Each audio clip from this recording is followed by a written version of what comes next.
Hey, it's Maximo and welcome to Tipples and Treats. Today I'm reviewing a Four Roses Kentucky Bourbon Whiskey. I've been looking forward to this review for some time, so join me.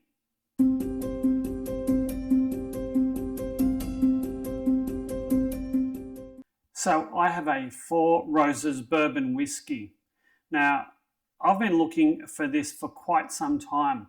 I remember buying one of these duty free in my first overseas trip as an adult in about 1984. And yes, I might be showing my age a bit, but I remember buying it all the way back then and I thought it was a particularly nice bourbon.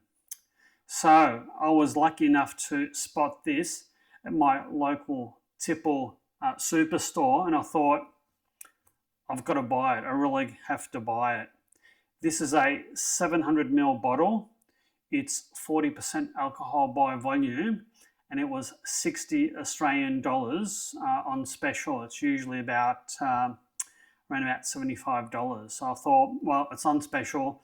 It had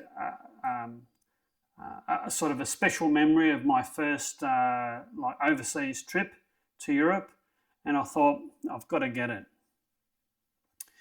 So the Four Roses Kentucky Bourbon Whiskey is supposedly a premium pick for those of you that appreciate an American bourbon whiskey. It's distilled in Kentucky using a blend of corn, rye, and malted barley. The combination of corn, rye, and malted barley aged in charred oak barrels results in a unique flavour profile. And the marketing blurb says that the flavour profile is with notes of fresh fruit, hints of pear and apple. And there's only one way to find out if that's true or not, and that is to crack this baby open. It has a very easy opening twist top that I've just thrown on the floor.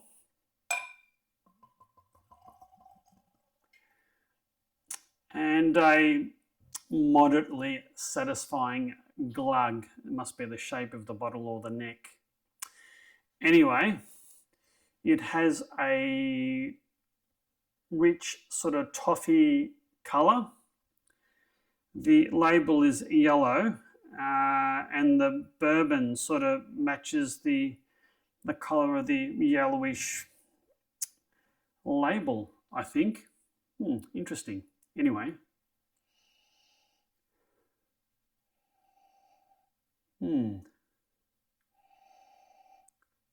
Well, it definitely smells like a bourbon.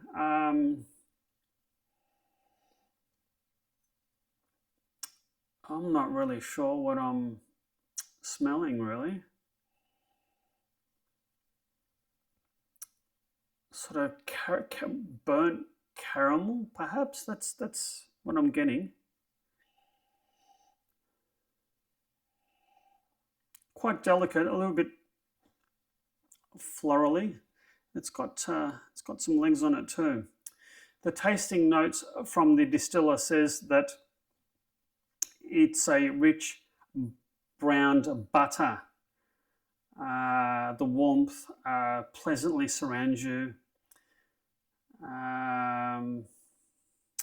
Marketing blurb.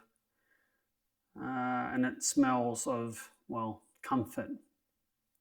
I don't know who writes this stuff, honestly. And apples. Oh, I'm not getting that. I'm sort of getting sort of a caramelly, maybe burnt butter, smoky butter. But definitely a bourbon smell. Well, let's give this sucker a go.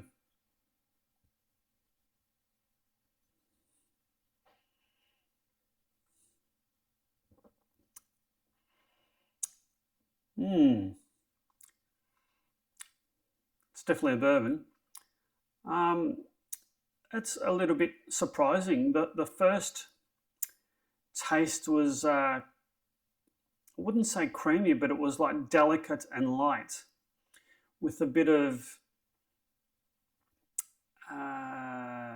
sourness mid-palate, followed by quite a warm, I wouldn't say lingering finish, but a nice warm finish. It's reasonably delicate all up. It's it's not too bad, neat. It's quite nice. It's not yeah.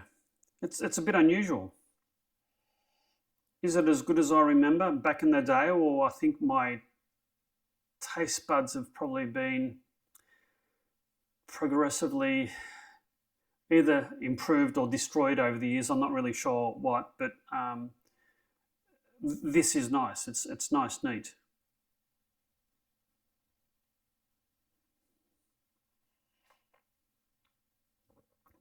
Definitely the front of the palate.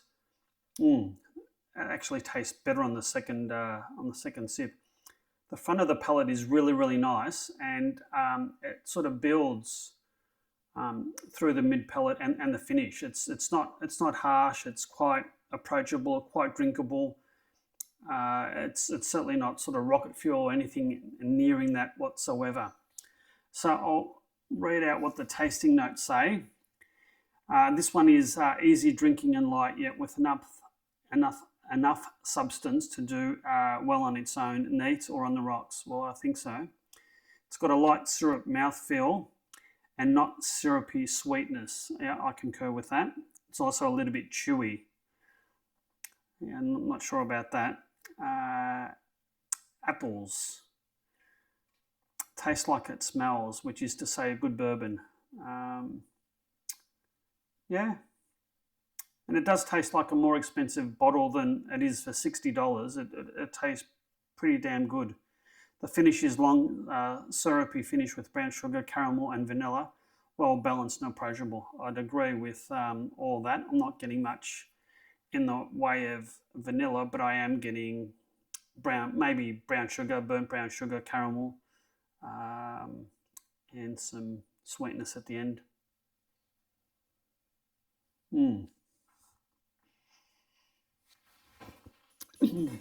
Very nice. Very nice. I can see why I liked it 40 odd years ago, and I like it now. Right, we've got some ice in there, and we'll see what a touch of ice will do. I'll swill it around a bit, get that ice melting, release some of the soluble oils in the spirit, and we'll see what difference a tad of ice does to this bourbon. It's cut down the nose a fair bit.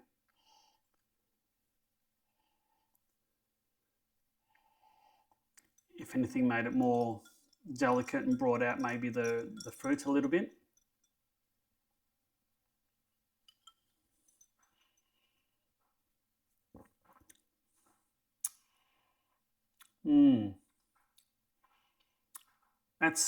That's very nice with ice. It's we've still got that sort of delicate lightness at the front of the palate, and I think it's mellowed and smoothed out the mid palate, and mellowed and maybe cut down some of the finish a little bit to make it very nicely balanced. Really approachable, and it's an easy drinking bourbon. That's for sure. I usually have my bourbons on the rocks, and this is superb on the rocks. Really is very well balanced. Well, there you go. My memory served correct.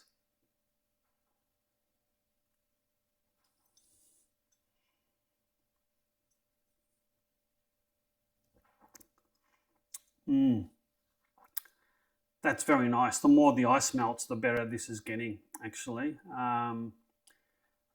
Fantastic. I really like this. It's one of the better bourbons I've had.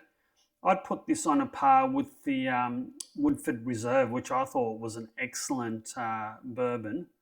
I'd put on a par with that, and it's probably 2/3 the price of that, if not half the price. So yeah, Four Roses bourbon.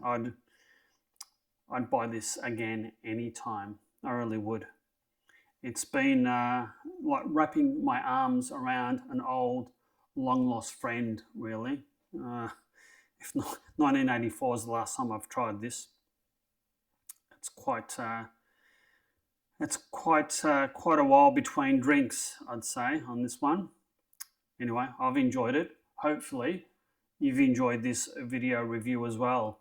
If so, please hit that like and subscribe button and hit that notify bell so you will never miss another forthcoming video.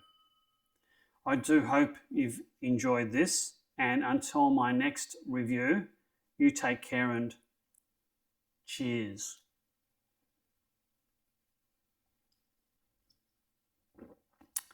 Mm.